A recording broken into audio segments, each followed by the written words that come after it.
সুপ্রিয় শিক্ষার্থীরা, আশা করি সবাই ভালো আছো। আজকে পৌরনীতি ও সুশাসন বিষয়ের ক্লাসে সবাইকে স্বাগত।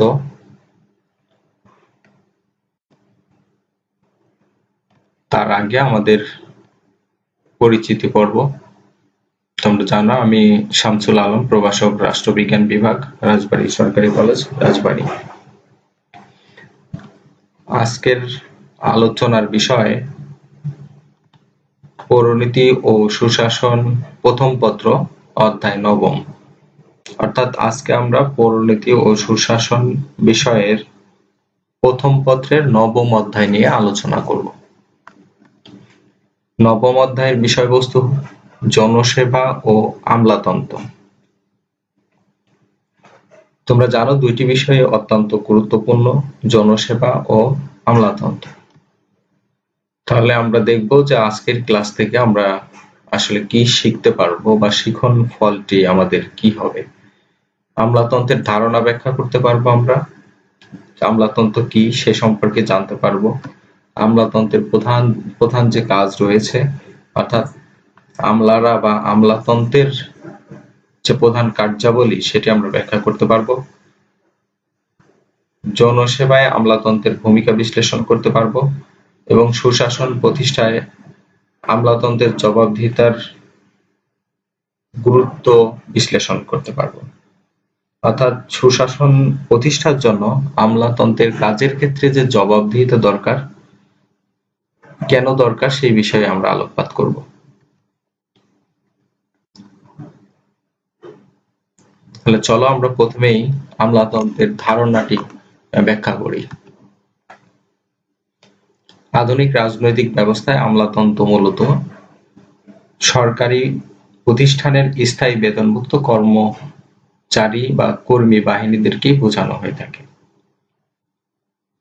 আমলাতন্ত্রের ইংরেজি শব্দ বা প্রতিশব্দ হচ্ছে ব্যুরোক্রেসি। শব্দটি এসেছে ফরাসি শব্দ ব্যুরো এবং গ্রিক শব্দ ক্রেটিন থেকে।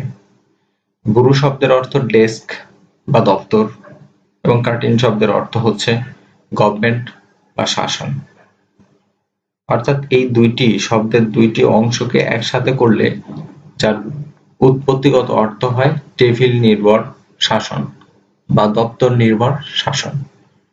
অর্থাৎ দেখো প্রথম লাইনটা যদি তোমরা একটু খেয়াল করো, সরকারের প্রতিষ্ঠানের স্থায়ী বেতনভুক্ত যে কর্মী বাহিনী, অর্থাৎ সরকারের যে কর্মী বাহিনী, স্থায়ী যে কর্মী বাহিনী রয়েছে তারা দপ্তর নির্ভর যে কাজ করে থাকে, সেই দপ্তর নির্ভর কাজকে আমরা একটা প্রক্রিয়াকে, যেহেতু সরকারের নির্দেশনা মতো তারা কাজ করছে, সেটিকে আমরা বলছি দপ্তর নির্ভর শাসন বা টেবিল নির্ভর শাসন, যাদেরকে আমরা বলছি যে স্থায়ী বেতনভুক্ত কর্মী বাহিনী। অর্থাৎ সরকারের যে কর্মী বাহিনী সেটিকে আমরা বলছি হচ্ছে আমলাতন্ত্র।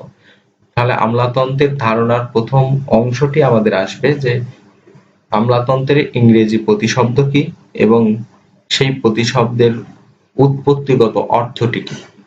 এখান থেকে আমাদের দুইটি বিষয় শেখার আছে, যে আমলাতন্ত্রের প্রতিশব্দ, ইংরেজি প্রতিশব্দ ব্যুরোক্রেসি, এই বানানটি সবাই খুব মনোযোগ সহকারে খেয়াল করবে এবং আমলাতন্ত্রের শব্দের যে দুটি অংশ রয়েছে সেটি কোন ভাষা থেকে এসেছে এবং তার উৎপত্তিগত অর্থ কি।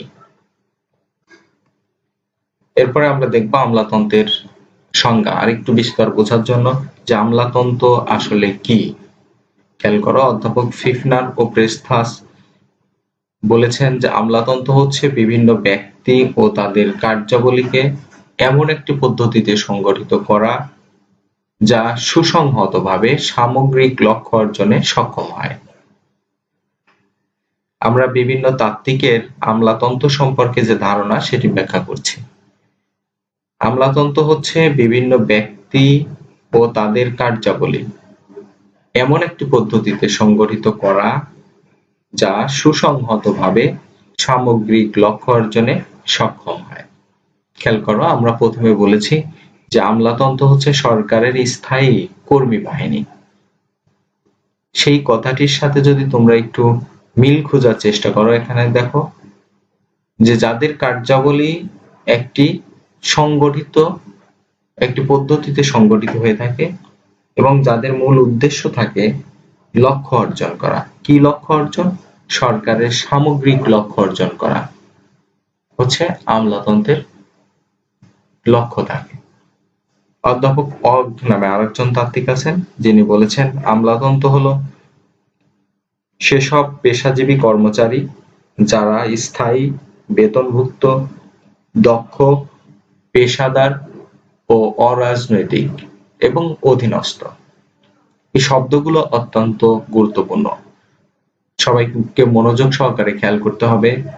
যারা সরকারের স্থায়ী কর্মচারী বা পেশাজীবী কর্মচারী তারা হবেন স্থায়ী, অর্থাৎ তাদের চাকরি স্থায়ী। তাদের চাকরি 1 বছর, 2 বছর বা 6 মাসের জন্য নয়। তাদের চাকরির একটি নির্দিষ্ট সময় সীমা আছে এবং যে কারণে তাদেরকে বলা হচ্ছে স্থায়ী কর্মচারী। এবং যারা হচ্ছেন বেতনভুক্ত, অর্থাৎ প্রতি মাসেই তারা যার যার অবস্থান থেকে নির্দিষ্ট পরিমাণ বেতন পেয়ে থাকেন এবং যারা একই ধরনের কাজ করতে করতে অভ্যস্ত বা দক্ষ হয়ে যায়। পেশাদার, অরাজনৈতিক এবং অধীনস্থ। বুঝতেই পারছো, তাদেরকে পুরাপুরি পেশাদার হতে হবে, তারা রাজনৈতিক কর্মী হলে হবে না, তাদেরকে হতে হবে অরাজনৈতিক এবং অধীনস্থ। কার অধীনস্থ? সরকারের অধীনস্থ। তো অধ্যাপক অগ আমলাতন্ত্রের যে ব্যাখ্যাটি দিয়েছেন সেটি দিয়েই কিন্তু তোমরা আসলে আমলাতন্ত্রের সংজ্ঞা বা ধারণা পরিষ্কারভাবে বুঝতে সক্ষম হয়েছ আশা করি।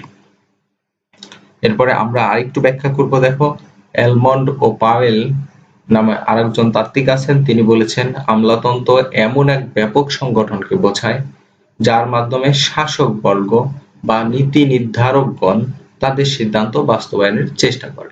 খেয়াল করো, উনি একটু ভিন্ন দৃষ্টিভঙ্গি থেকে ব্যাখ্যা করেছেন।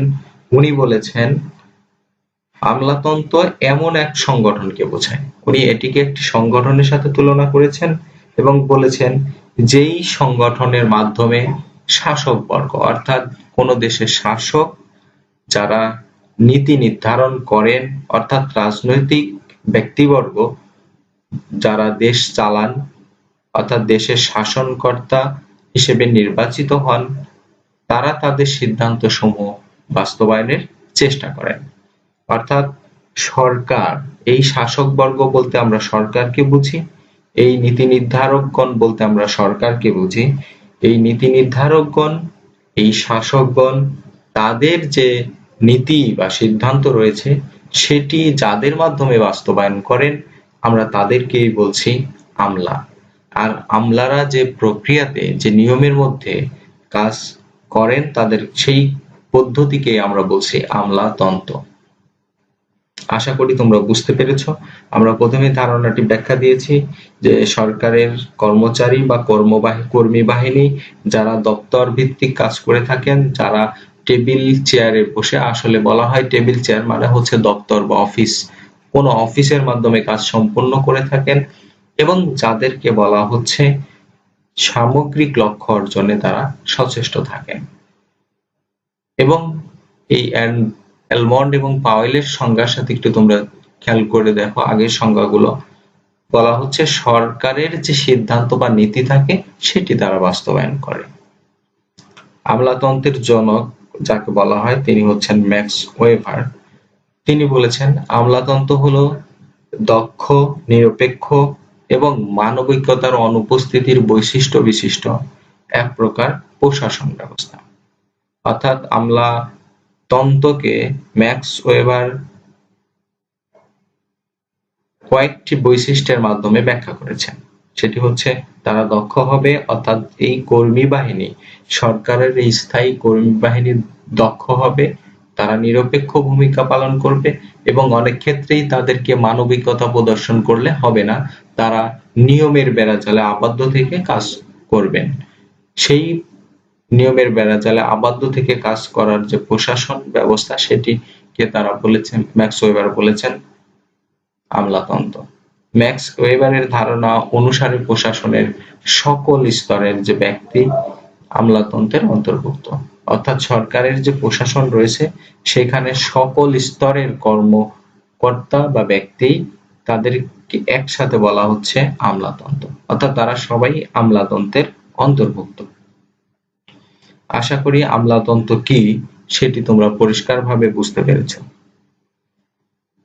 এরপরে আমরা দেখব আমলাতন্ত্রের বৈশিষ্ট্য, অর্থাৎ আমলাতন্ত্র কি সেটিকে আরো বিস্তর বোঝার জন্য আমলাতন্ত্রের কিছু বৈশিষ্ট্য তোমাকে জানতে হবে, অর্থাৎ কোন কোন বৈশিষ্ট্য দিয়ে আমলাতন্ত্রকে নির্দিষ্ট করা যায় বা চেনা যায়, অর্থাৎ তুমি চিনতে পারবে।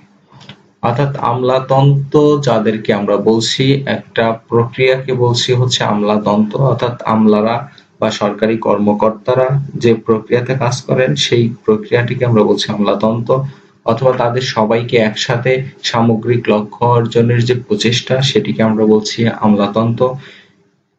এখন আমরা তার কিছু বৈশিষ্ট্য দেখব। দেখো, প্রথম বৈশিষ্ট্য বলা হচ্ছে স্থায়িত্ব, অর্থাৎ আমলাদের যে কাজের সময়সীমা বা চাকরির যে সময়সীমা সেখানে একটি নির্দিষ্ট সময় বলা আছে। অর্থাৎ বর্তমান সময়ে আমরা জানি যে 59 বছর বয়স পর্যন্ত নিয়োগ পাওয়ার পর থেকে তার বয়স 59 হওয়া পর্যন্ত কোনো সরকারি কর্মকর্তা সরকারের যেই দায়িত্বে তিনি দায়িত্বপ্রাপ্ত হবেন তিনি সেই দায়িত্ব যথাযথভাবে পালন করতে সচেষ্ট হবেন। এই যে প্রক্রিয়া সেটিকে আমরা বলছি স্থায়িত্ব, অর্থাৎ তার চাকরি স্থায়ী। এরপরে আমরা বলছি পদসোপান নীতি। পদসোপান মানে হচ্ছে পর্যায়ক্রমিক স্তর বিন্যাস। পর্যায়ক্রমিক স্তর বিন্যাস, স্তর বিন্যাস মানে তোমরা বুঝতে পারছ, অর্থাৎ এখানে বেশ কিছু ধাপ রয়েছে। সেই ধাপগুলো চাকরির ক্ষেত্রে অত্যন্ত গুরুত্বপূর্ণ। অর্থাৎ একজন সরকারি কর্মকর্তা বা সরকারের কর্মচারী বলি বা সরকারের আমরা যেভাবেই যে শব্দগুলোই ব্যবহার করি না কেন, সে প্রথমে চাকরিতে যোগদান করলে যেই পদে উনি যোগদান করেন উনি কিন্তু কিছুদিন পরে পদোন্নতি পেয়ে তার উপরের পদে দায়িত্ব পালন করেন।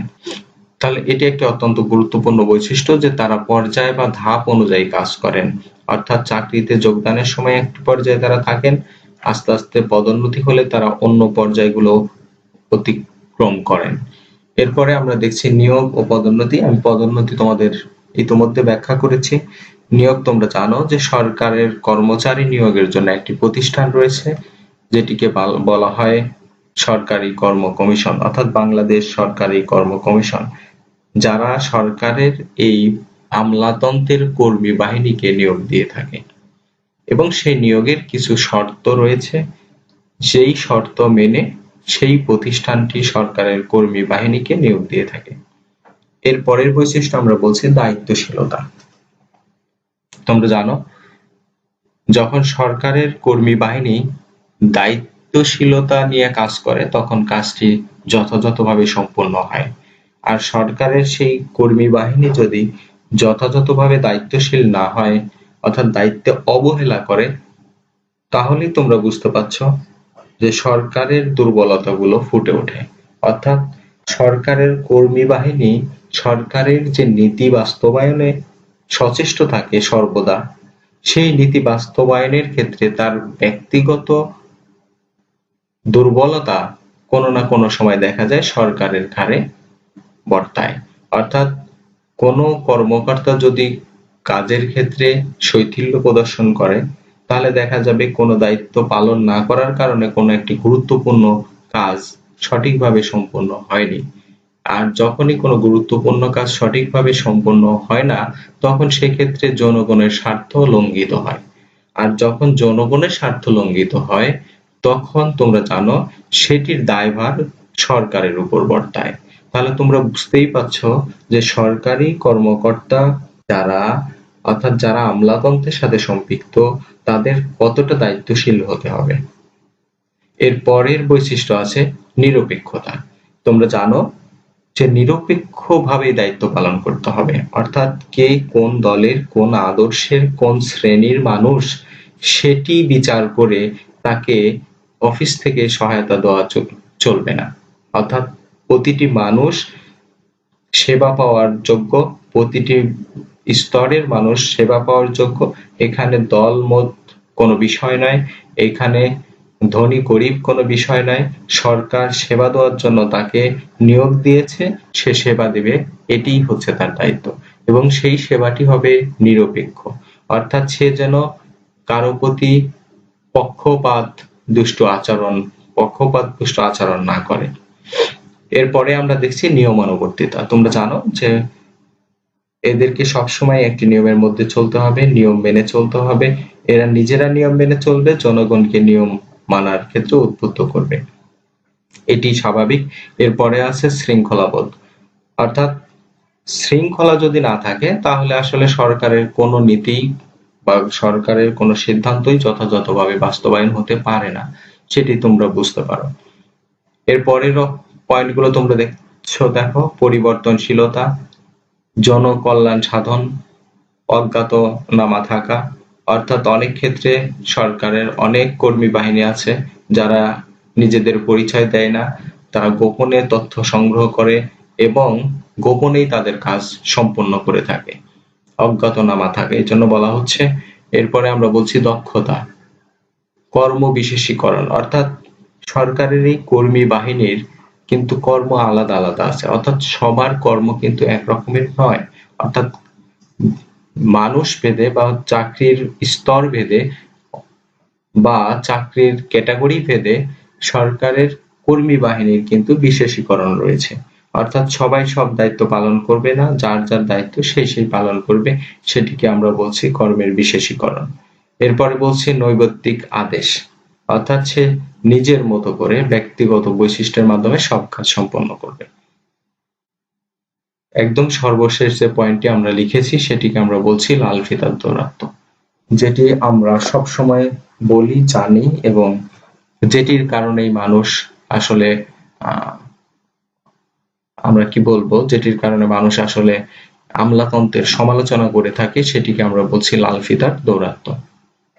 বিষয়টি আমরা সামনে আর একটু বিস্তার দেখব। আশা করি তোমরা বুঝতে পারছো আমলাতন্ত্র কি, আমলাতন্ত্রের বৈশিষ্ট্য কি কি। এরপরে আমরা দেখব হচ্ছে ম্যাক্স ওয়েবারের আদর্শ আমলাতন্ত্র। আদর্শ যে আমলাতন্ত্র, সেখানে ম্যাক্স ওয়েবার কি কি বৈশিষ্ট্যের আলোকে সেটি ব্যাখ্যা করছে, আমরা সেটি দেখব।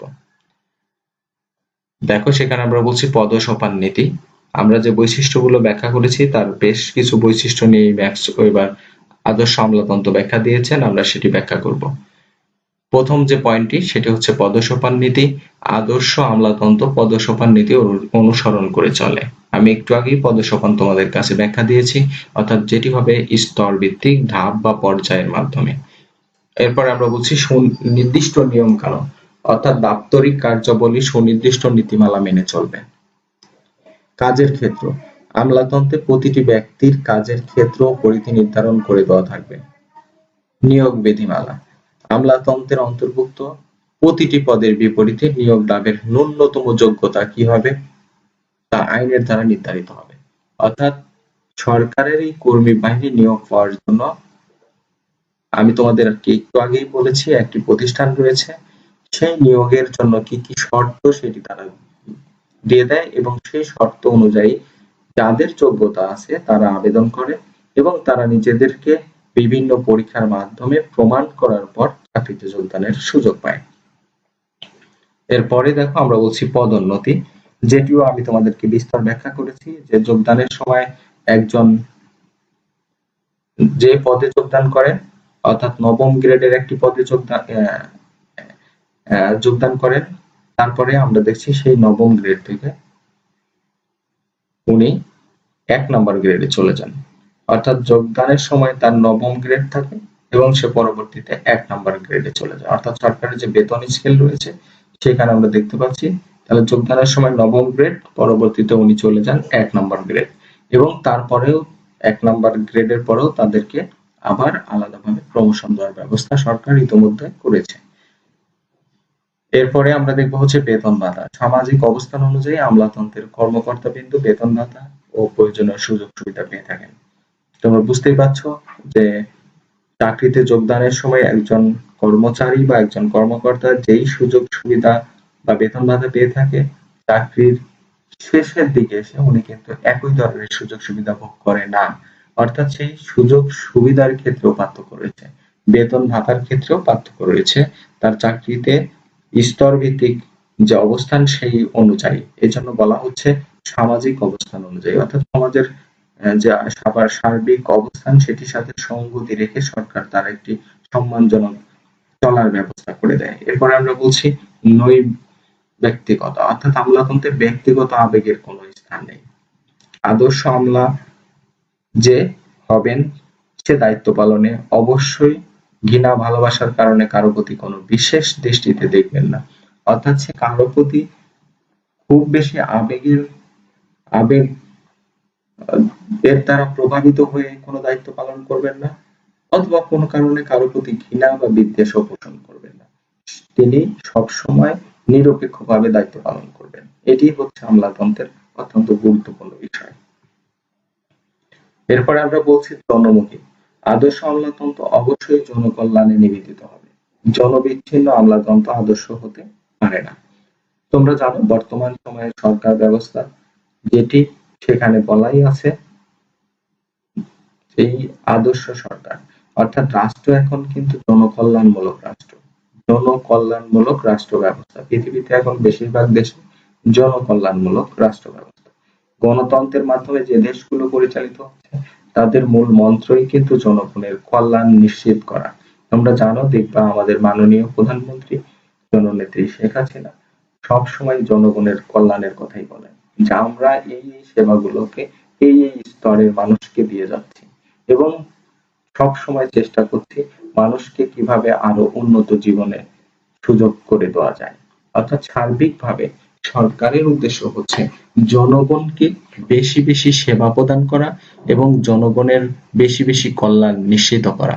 আর এই সরকারের যে নীতি বা আদর্শ বা সিদ্ধান্ত সেটি বাস্তবায়নই হয় সরকারের কর্মী বাহিনীর মাধ্যমে, যাদেরকে আমরা আমলা হিসাবে এখানে ব্যাখ্যা করছি। এরপরে বলা হচ্ছে দুর্নীতিমুক্ত। আধুনিক কালের আমলাতন্ত্রে বিশেষ করে বাংলাদেশের মতো দেশগুলোতে দুর্নীতি একটা বড় সমস্যা। তোমরা জানো যে আমলাতন্ত্র যদি দুর্নীতি করে তাহলে রাষ্ট্র দুর্নীতির ক্ষেত্রে অনেক এগিয়ে থাকে। অর্থাৎ তোমরা জানো যে দুর্নীতি বিষয়ে যে প্রতিবেদনগুলো দেশীয় এবং আন্তর্জাতিকভাবে প্রকাশ হয় সেখানে দেখবা বিভিন্ন দেশের অবস্থান তুলে ধরা হয়।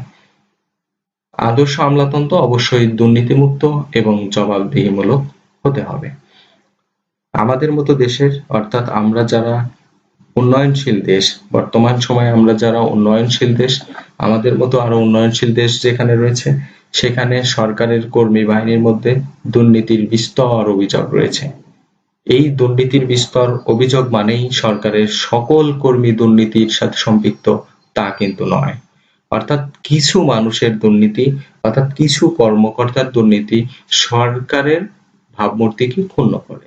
তোমরা জানো আমরা ইতিমধ্যে বিভিন্ন প্রতিবেদন দেখেছি যেখানে সরকারের কর্মকর্তা বাংলাদেশ থেকে দেশের বাইরে অর্থ পাচার করেছে এবং সেখানে অনেক অঢেল সম্পদের মালিক হয়েছে। এই রকমের প্রতিবেদনও আমরা কিছুদিন আগে দেখেছি, যেখানে সরকারের দায়িত্বপ্রাপ্ত ব্যক্তিদের মুখ থেকেও এমন কথাবার্তা এসেছে। অর্থাৎ এই উন্নয়নশীল দেশে যাদের উপর সরকারের যে সকল কর্মীর উপরে অনেক দায়িত্ব বর্তায় সেই সকল কর্মী যদি চায় তাহলে সরকারের যে অর্থ সেখান থেকে আত্মসাতের বড় একটি সুযোগ থাকে এবং যাদের ব্যক্তিত্বে দুর্বলতা রয়েছে তারা কিন্তু এই সুযোগটি নিয়ে থাকে এবং সেই সুযোগে সে নিজের আখের গোছানোর চেষ্টা করে। যাই হোক, সবাইকেই দুর্নীতিমুক্ত দেশ করার মানসিকতা তৈরি করতে হবে, দুর্নীতিমুক্ত দেশ করার মানসিকতা নিয়ে এগোতে হবে, তাহলেই কিন্তু দেশটি এগিয়ে যাবে, তাহলেই কিন্তু শাসন ব্যবস্থা গতিশীল হবে এবং দেশের উন্নয়ন আরো ত্বরান্বিত হবে। এরপরে আমরা বলছি দক্ষতা ভিত্তিক কর্মবিভাজন। যে যে কাজের বিষয়ে দক্ষ তাকে সেই পদে কাজ করতে দেওয়া। অর্থাৎ সরকারের কর্মী বাহিনীর মধ্যে সবাই কিন্তু সমানভাবে সকল কাজে দক্ষ নয়। অর্থাৎ কারো কোনো বিষয়ে বিশেষভাবে দক্ষতা রয়েছে তাকে ঠিক সেই বিষয়ে সুযোগ দেওয়া। সেই বিষয়ে সুযোগ দেওয়াকে আমরা বলছি দক্ষতা ভিত্তিক কর্মবিভাজন। যেটি থাকলে ম্যাক্স ওয়েবার বলেছে যে আমলাতন্ত্র হবে তন্ত্র আদর্শ আদর্শ আমলাতন্ত্র হবে। তাহলে এই বৈশিষ্ট্যগুলো যদি থাকে তাহলে ম্যাক্স ওয়েবারের দৃষ্টিতে সেটি হবে আদর্শ আমলাতন্ত্র। উল্লেখ্য ম্যাক্স ওয়েবারের যে আদর্শ আমলাতন্ত্রের কথা বলেছে বাস্তবে তা খুঁজে পাওয়া যাবে না, কারণ তোমরা জানো বিশেষ করে পৃথিবীর আমাদের মতো উন্নয়নশীল দেশগুলোতে আমলাতন্ত্রের ক্ষেত্রে অনেক ত্রুটি বিচ্যুতি এখনো রয়েছে। এই ত্রুটি বিচ্যুতির কারণেই আমরা আদর্শ নমুনার আমলাতন্ত্রে পৌঁছাতে পারিনি। এটি আমাদের দুর্বলতা, এটি বিভিন্ন দেশের দুর্বলতা। যদিও সকল দেশের প্রচেষ্টা রয়েছে এই দুর্নীতিমুক্ত নিরপেক্ষ ব্যক্তির মাধ্যমে একটি প্রশাসন পরিচালনা করা। যেদিন আমাদের দেশ থেকে সরকারের কর্মী বাহিনীর মধ্য থেকে এই ধরনের মানসিকতা বিলোপ হবে, যেদিন আমরা প্রতিটি মানুষ সুস্থ স্বাভাবিকভাবে মুক্তমনা চিন্তা নিয়ে দুর্নীতিমুক্ত বাংলাদেশ গড়ার প্রত্যয়ে এগিয়ে আসব, এগিয়ে যাব, প্রত্যেকেই যার যার জায়গা থেকে এ ধরনের কাজে অংশগ্রহণ করব, সেদিনই বাংলাদেশের সকল ক্ষেত্রেই আমরা উন্নয়ন দেখতে পাবো এবং সরকারের যে সিদ্ধান্ত তাহলে যথাযথভাবে বাস্তবায়িত হবে এবং তখনই আমরা আদর্শ আমলাতন্ত্র দেখতে পাবো। যাই হোক, এরপরে আমরা চলে যাই আমলাতন্ত্রের নিয়োগ, প্রশিক্ষণ ও চাকরির শর্ত।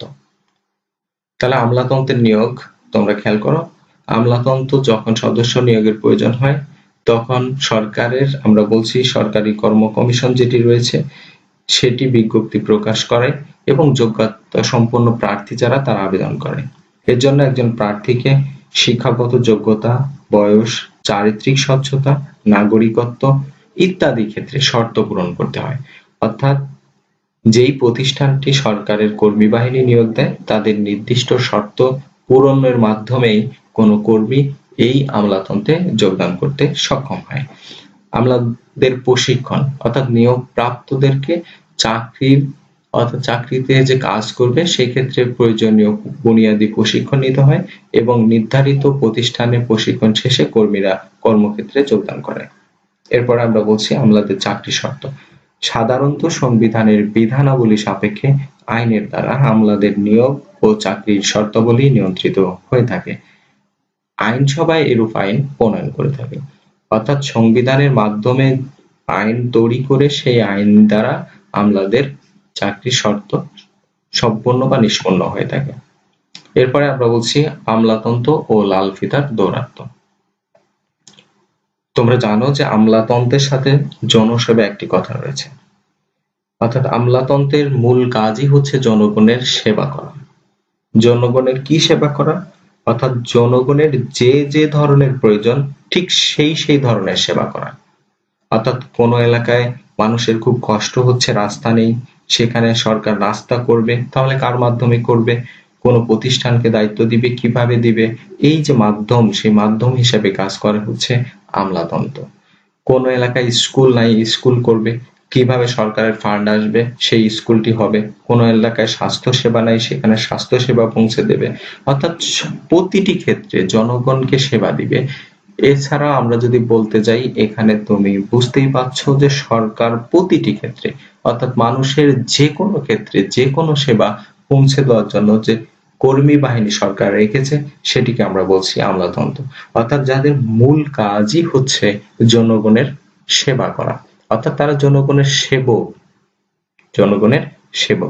আমলারা যখন নিজেকে জনগণের সেবক মনে করবে তখনই কিন্তু আদর্শ আমলাতন্ত্র প্রতিষ্ঠিত হবে।